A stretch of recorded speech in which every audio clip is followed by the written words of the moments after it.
Audit data Bansos, Dinsos ungkap hambatan, 3 sumber data, penyebab salah sasaran.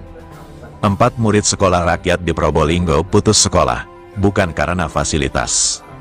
Media Prolink News mengabarkan.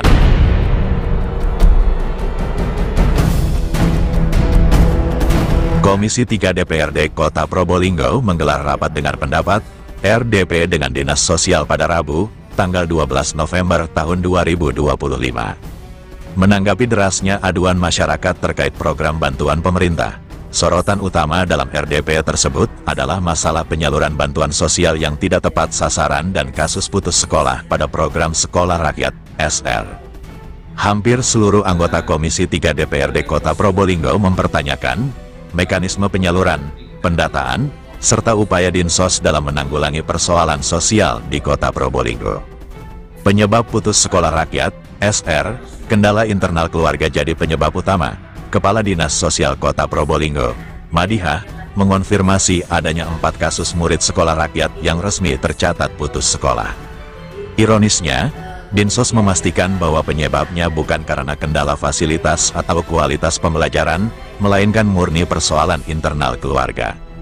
Kasus ini mencuat di tengah upaya Dinsos memutakhirkan data penerima bantuan sosial untuk memastikan program bantuan segera tersalurkan secara efektif.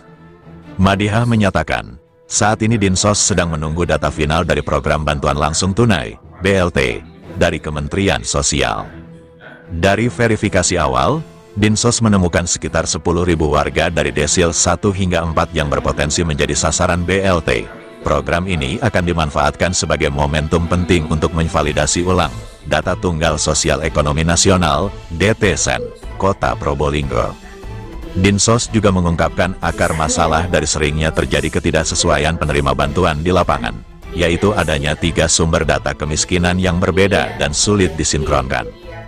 Data kemiskinan Kemensos dalam aplikasi SIG-NG, data Badan Pusat Statistik, BPS, menggunakan perhitungan ex post tag. Data pemerintah daerah dengan variabel tersendiri. Penggabungan 3 data ini, yang kemudian melahirkan data Reksosek, berdasarkan Inpres nomor 4 tahun 2025, ternyata masih menimbulkan masalah. Waktu itu, desil ini berasal dari 3 data, Pak. Jadi, dulu itu Kemensos itu punya yang namanya data kemiskinan yang di dalam aplikasi DTKS. Kemudian BPS sendiri dia punya variabel sendiri untuk menghitung kemiskinan, itu mereka menggunakan Reksosek. Kemudian Bappenas juga punya variabel sendiri untuk mengukur kemiskinan ini. Setahu kami memang 3 data ini kemudian di tahun 2023-2024 itu digabungkan, Pak. Lalu muncullah akhirnya yang Inpres nomor 4 tahun 2025, muncul namanya yang data DTSEN. Nah, data DTSEN ini merupakan penggabungan 3 data itu. Jadi, cuman memang data Reksosek ini kan sumber datanya memang pendataan mereka tahun 2022, Pak. Gitu. Jadi sementara yang data DTKS ini tidak selalu setiap 6 bulan itu terupdate gitu. Apalagi data punyanya Bappenas. Nah, ketika muncul data DTSEN ini yang akhirnya masih banyak masalah, Pak. Jadi tidak sekedar di Kota Probolinggo aja, hampir semua sebenarnya permasalahannya. Itu yang pertama. Mengapa jadi ada kasus yang, dan itu saya kira lumayan banyak juga. Jadi yang seharusnya dia desil 1 sampai 4, 5 misalnya, di data yang DTSEN ini dia masuk ke 6 sampai 10. Jadi seperti itu, Pak. Nah, itu yang akhirnya memang kita upayakan untuk kita lakukan ground check, karena untuk pembuktiannya seperti itu. Terus yang kedua, ada perubahan siapa yang menetapkan akhirnya untuk kemiskinan berdasarkan desil ini. Berdasarkan Inpres itu tadi disampaikan bahwa yang nanti untuk menetapkan itu ada data BPS, Pak. Jadi itu nanti kami dari Dinsos itu lebih kepada usernya saja. Jadi tidak banyak terlibat lagi untuk penetapan untuk penetapan desilnya itu. Kalau dulu DTKS kita itu bisa membuat ceritanya kemiskinan dari data DTKS itu kan biasanya ada kuota di pusat itu. Nah, ketika misalnya kuota itu ada 25.000, sementara di kita itu hitungan secara lapangan kita ada misalnya 30.000, maka ada 5.000 yang diinden dulu kayak gitu. Jadi menunggu yang meninggal dan lain sebagainya, baru 5.000 itu kita masukkan lagi kayak gitu. Seperti itu. Itu yang kenapa muncul akhirnya kartu perdarungan untuk yang 5.000 ini, karena itu sudah ceritanya terverifikasi di tingkat kita. Jadi kita masih punya kewenangan untuk. Kondisi ini memaksa Dinsos bekerja ekstra keras, mengingat penetapan garis kemiskinan kini didasarkan pada data BPS. Untuk mengatasi mismatch data, Dinsos Kota Probolinggo menyampaikan ada 3 mekanisme yang bisa diakses. Pertama, aplikasi cek bansos Kemensos, pengaduan mandiri oleh masyarakat. Kedua, mekanisme pengaduan khusus Dinsos. Tim Dinsos akan turun langsung untuk verifikasi faktual di lapangan. Ketiga, musyawarah kelurahan, desa, muskel, musdes, forum resmi untuk menvalidasi dan memutakhirkan data kemiskinan secara kolektif. Di dalam penetapan DTSM ini, kita hanya ceritanya sebagai user data. Cuman memang setelah DTSM ini muncul, ketika di lapangan ditemuin ada ketidaksesuaian, gitu. Jadi misalnya keluarga itu harusnya dia berada secara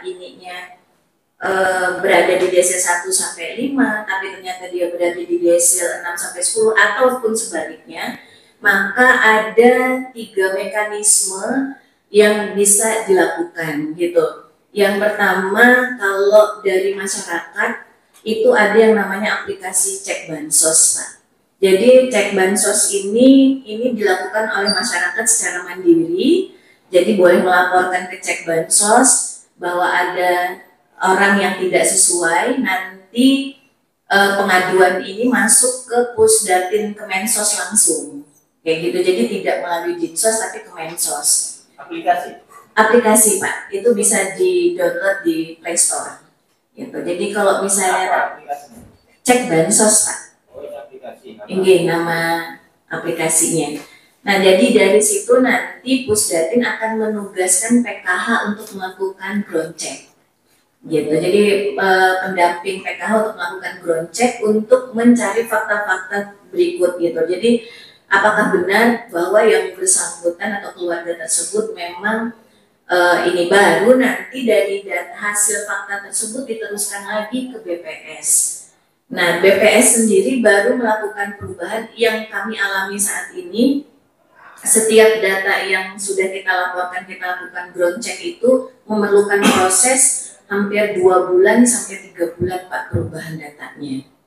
Jadi ini yang memang ranahnya itu memang di BPS walaupun kita ini. Kemudian yang kedua, BPS itu langsung BPS pusat. Pusat. Jadi bukan di kita, iya bukan BPS daerah. BPS daerah juga tidak punya kewenangan itu Pak. Jadi langsung BPS daerah. Nah yang cara kedua, yaitu tadi dari teman-teman kelurahan. Gitu. Jadi jadi nanti kalau misalnya ada ketemu atau pengaduan seperti itu nanti akan dilakukan ground check sama teman-teman kelurahan dibantu oleh pendamping PKH juga. Nah, data itu yang nanti melalui aplikasi juga itu diserahkan juga ke Pusdatin, Pak. Aplikasi yang sama ini? Bukan, ada aplikasi lagi juga. Khusus untuk kelurahan? Khusus operator kelurahan. Jadi seperti itu. Yang ketiga? Yang ketiga ya mekanismenya yang lewat BPS Pak. Nah itu kan mereka biasanya setiap ini ada turun ke lapangan kayak gitu. Jadi untuk mengukur kalau misalnya ada perubahan data, nah itu yang mereka setiap 3 bulan sekali yang turun itu Pak. Jadi yang secara mandiri untuk daerah itu memang melewati kelurahan. Yang untuk masyarakat itu yang melalui cek bansos, yang langsung ditangani pusat itu yang biasanya melalui BPS Pak. Jadi seperti itu. Dinsos berharap Sinergi antara program BLT Kemensos dan pembersihan DTSEN, didukung dengan mekanisme pengaduan yang transparan, dapat menargetkan bantuan sosial secara tepat sasaran dan menekan angka putus sekolah yang disebabkan oleh faktor ekonomi keluarga.